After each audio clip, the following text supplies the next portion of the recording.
Hi there and welcome to the Explaining History podcast.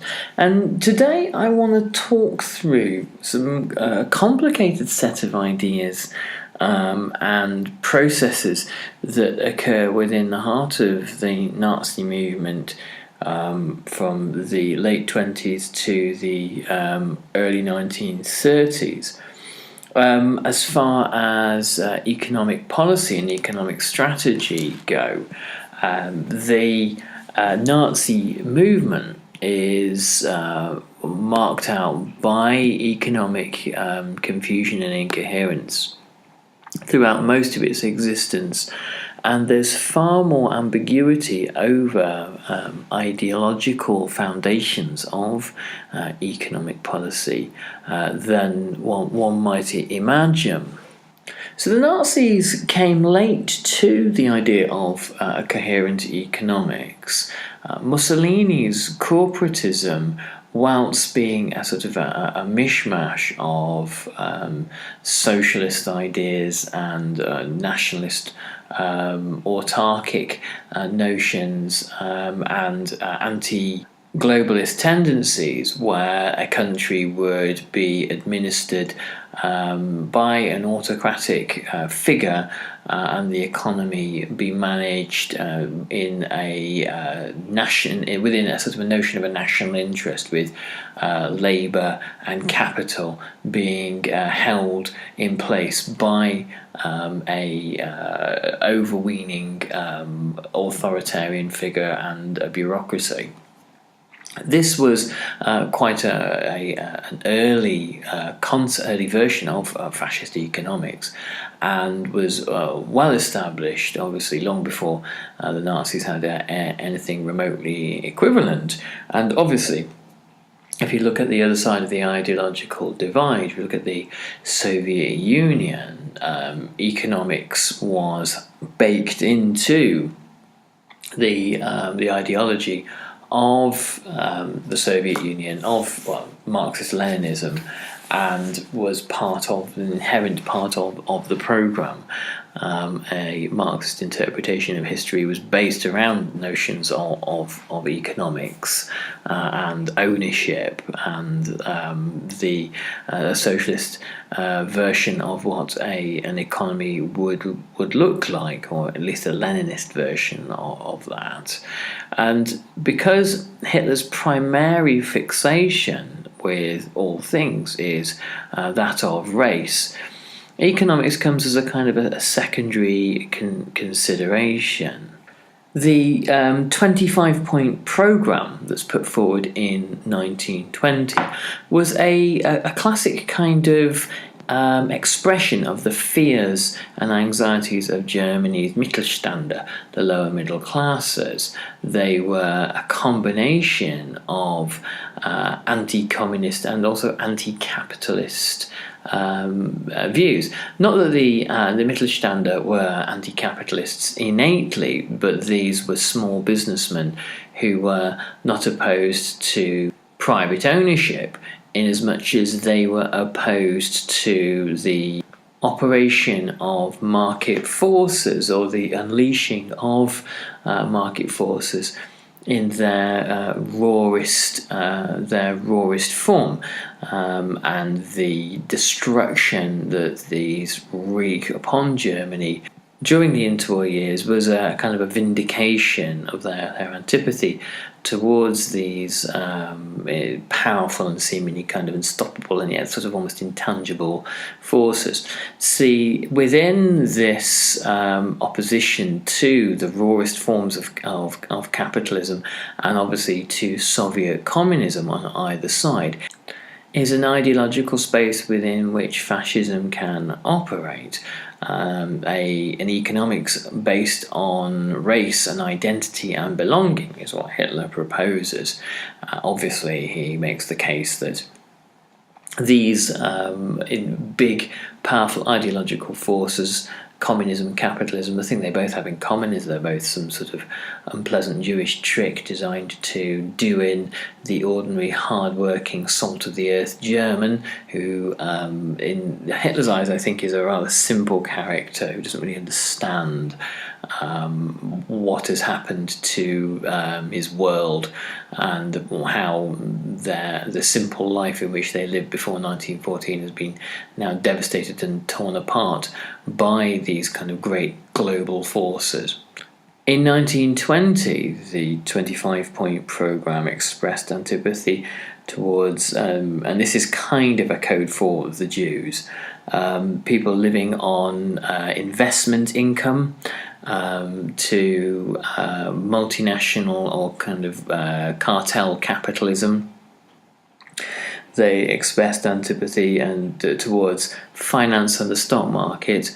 These, from the worldview of the not very educated lower middle class Nazi, were strange and foreign and alien concepts, things of an immensely arcane nature that in their suspicious mind must be inherently un-German and related to some kind of cosmopolitan conspiracy.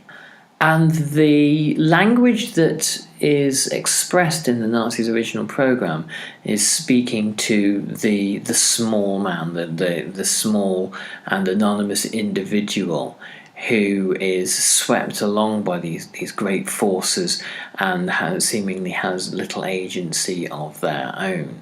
But it's not until 1932 that it looks increasingly likely that the party might actually get into power.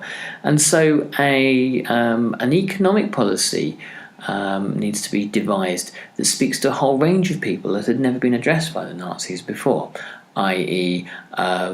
Business leaders, economists, political insiders, and Germany's elites in essence. Because it's only when there is a significant movement to speak of that looks like it can create a potential future government that German industrialists and financiers pay much attention at all. And it's at this stage that they wonder whether there is something that they can perhaps influence and shape. And so it was at this point that Nazi economic policy begins to really be derived and drafted in a kind of a more serious manner. The first major source of economic policy was a group of economists who were referred to as the Reformers. In the early 1930s, they put forward a programme that basically had two parts. The first suggested autarky, a campaign for self-sufficiency.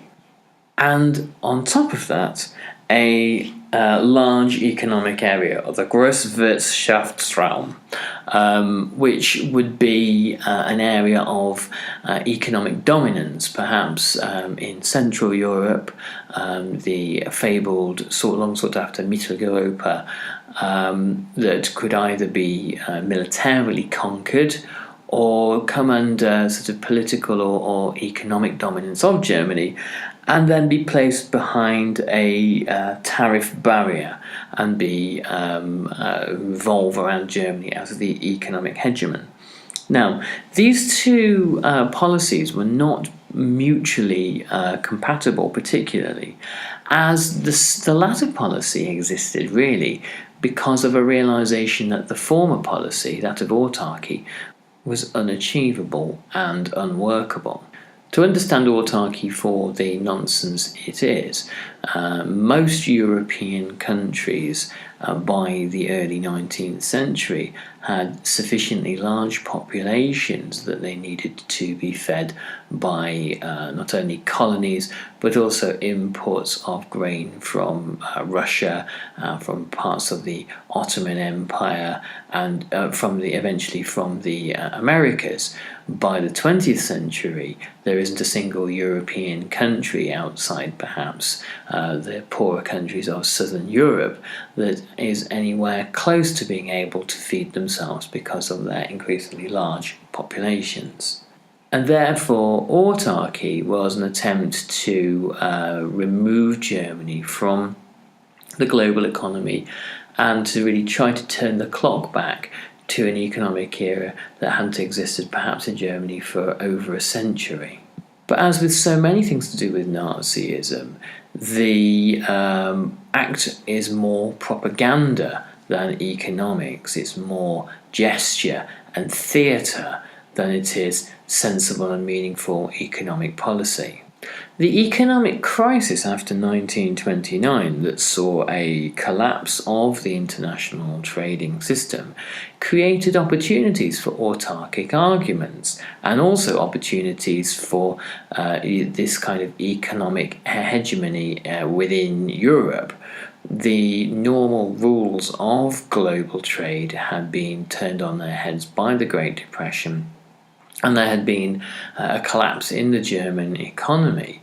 And so more long-termist and moderate ideas based around the notion of a return to the workings of the global economic order, these are more easily dumped by the wayside in favour of radical notions such as autarky, irrespective of whether or not they're actually workable. And autarky is mirrored by the revival of worldwide protectionism, particularly from the United States, and the creation of the imperial preference system by the British. The old economic order seemed to have gone into terminal decline, and instead rival power blocks were emerging. The USA, the British Empire, a rising Japan in the east, and a German Central European economic hegemon seemed to be the likely alternative to particularly the rising power of the USA. There were numerous examples during the First World War in Germany of a very similar policy in motion. From 1916 onwards, there was an immense pressure for German victories in the East to deal a death blow to Russia, not just to knock Russia out of the war, but to knock Russia out of the war in a particular manner, to leave Russia with no alternative than to part with the breadbasket of Ukraine and the Baltic states. And this huge swathe of land from Berlin all the way to Kiev would create the resources necessary to rival America in either war or peace, to present a kind of a counterweight to the rising American economic power.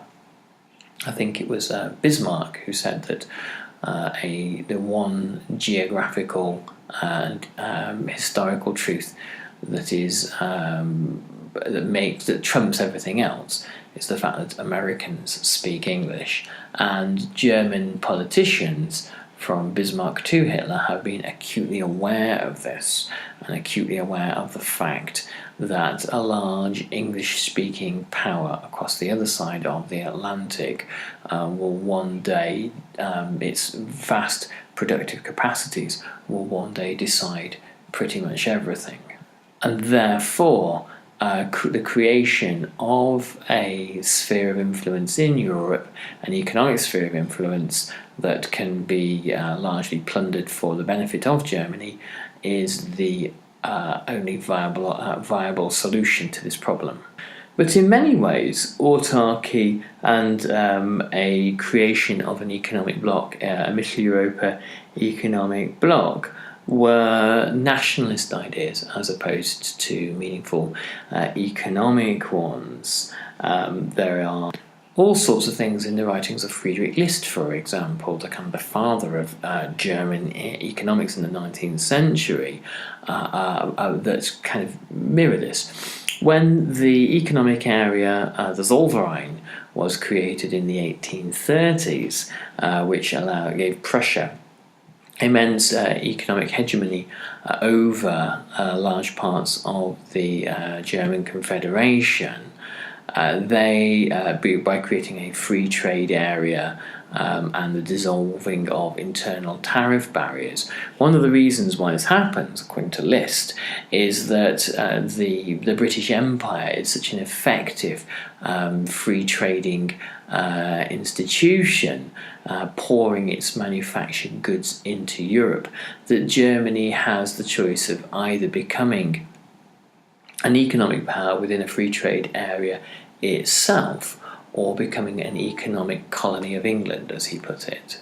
And it was even the Brüning and the von Papen governments who advocated the creation of Mitteleuropa from 1930 onwards. And that shows that after 1930, with the appointment of Brüning as Chancellor, that long before Hitler, a decidedly more authoritarian and nationalist tone began to seep into the Weimar Reich chancelleries. Greater state intervention was another aspect of the reformers' point of view. There is a lively debate that goes on that suggests that Hitler was some kind of Keynesian demand management type economist, and really I don't think that there's any truth in that at all. Firstly, the idea that Hitler understood economics is fairly laughable, but also Hitler's preoccupations. Hitler had no interest and no knowledge of Keynes, and there's not a lot of evidence that Hjalmar Schacht or anybody else in the Nazi regime was particularly following Keynesian ideas. The idea that the Nazis were reflating the economy by demand management, by government spending to do public works projects in order to give workers money to spend, is rather punctured by the research done by Richard J. Evans in The Third Reich in Power, when he points out how poorly paid the workers on autobahns actually were. Hitler was more interested in getting unemployed men back to work because he thought that it would in some way shape and forge their character as German proletarians, as German workers, who would then be in some ways transformed into men who toiled for the nation in the national interest and were also subsequently hardened for the struggle ahead for war. Hitler saw work as ideological, not economic. This isn't to say that there weren't German economists who didn't favour state intervention, and state intervention does indeed occur. However, if this state intervention fails to follow the basic principles that Keynes put forward and inject money, considerable amounts of money, into the economy, the only time at which this occurs is during the period of rearmament, and there you do have German workers with large sums of money coming to them from overtime. But yet again, there is another problem with that, because the capacity of the economy doesn't expand. There aren't new shops, factories, and those kinds of things to cater for a consumer market.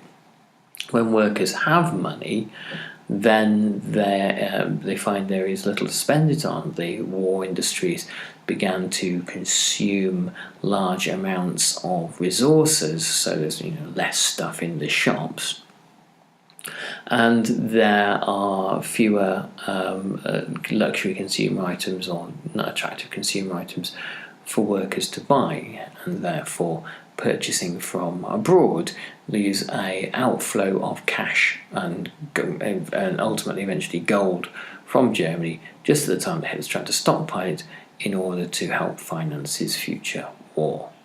So the reformists and the autarkist economists attempted to gain influence through the Nazi Party.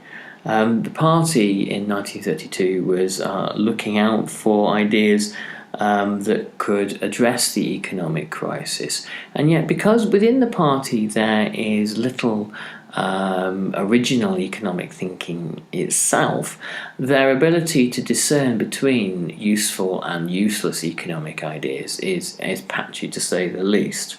And Hitler, of course, is less interested in economic priorities than racial ones, and is more interested in notions that would further his goals of conquest of the East and the creation of a Reich from Berlin to the Urals. And the idea that dovetails between his racial and economic ideas is that of Lebensraum, of resolving Germany's ongoing economic problems by simply seizing territory. If you take millions of hectares of land and kill all the people on that land, then the amount of resources available to Germans dramatically increases, and this ultimately is how Hitler intended to square the circle. Simply put, Hitler's economic policy was genocide. Hitler saw economics as something subordinate to politics, and saw it as a function of economic policy basically to provide material resources for political and military leadership. If economics couldn't provide him with battleships, what was the point? And it was the means by which he could be provided with resources to conquer and seize territory, which would then create the next generation of the Aryan race. So when I've argued in the past that Hitler had little economic policy, but he had a racial policy, this is kind of what I'm getting at.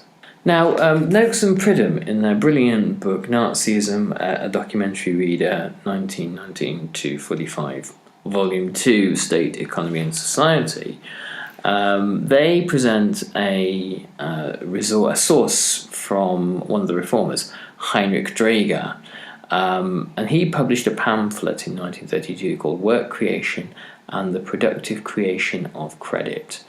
And this was published in the Nazi series, The National Socialist Library, on the 10th of May 1932, and Gregor Strasser, who was at that point the party's organisational chief, used it to make a speech in the Reichstag, which was later published with the title Work and Bread. And it drew from Draeger's pamphlet. And in it, Strasser said, "This great anti-capitalist longing, as I call it, which is going through our nation, and which has gripped perhaps as many as 95% of our people, is interesting and valuable. It by no means represents the rejection of property, which is morally justified, because it has been produced through work and saving. Above all, it has nothing to do with the senseless, unsuccessful and destructive tendencies of the international," by which he means socialism. "It is rather the protest of the productive sections of the nation against a degenerate theory of economics, and it demands from the state that in order to secure its own right to live, it must break with the demons of gold, the world economy, materialism, with this exclusive preoccupation with export statistics and the Reichsbank rate, and re-establish a situation in which honest labour receives an honest reward. This great anti-capitalist longing is proof of the fact that we are on the threshold of a great and tremendous new epoch, the overcoming of liberalism and the emergence of a new kind of economic thinking and a new attitude to the state." Now, this was a very crude appeal to the Nazi base, who thought in quite simplistic economic terms about the relationship between labour and wages, and would talk in beer kellers and bars about why it is, well, why does the labouring man not receive an honest wage for an honest day's work? And these are questions, obviously, that people have the world over, and there are unfortunately answers to those questions which have ever greater levels of complexity, and normally revolve around kind of exploitation and the needs of capital to create surplus labour value and all that sort of stuff.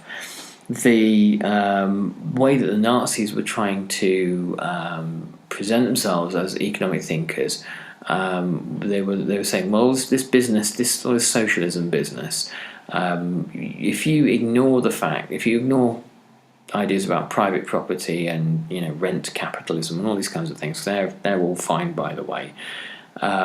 It's really not that's ever been the problem. It is these kind of liberal and international notions of capitalism, of, as it puts it, demons of gold, the world economy, materialism, and exclusive preoccupation with the export statistics and the Reichsbank.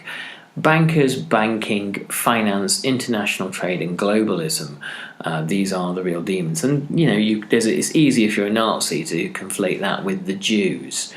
And therefore, if we get rid of all that and create a kind of a more nationalist-based economy where German workers are put forth and German sort of needs are prioritised, so mystically and magically somehow, without much of an explanation, the German working class and the lower middle class will see a return in their fortunes, an improvement in their fortunes. And this was obviously a big sell during the early 1930s with 6 million unemployed. Anyway, I'm going to finish there, and I hope you found that useful. And we'll look at Nazi economics in greater depth in the next podcasts to come. Thanks and all the best. Bye-bye.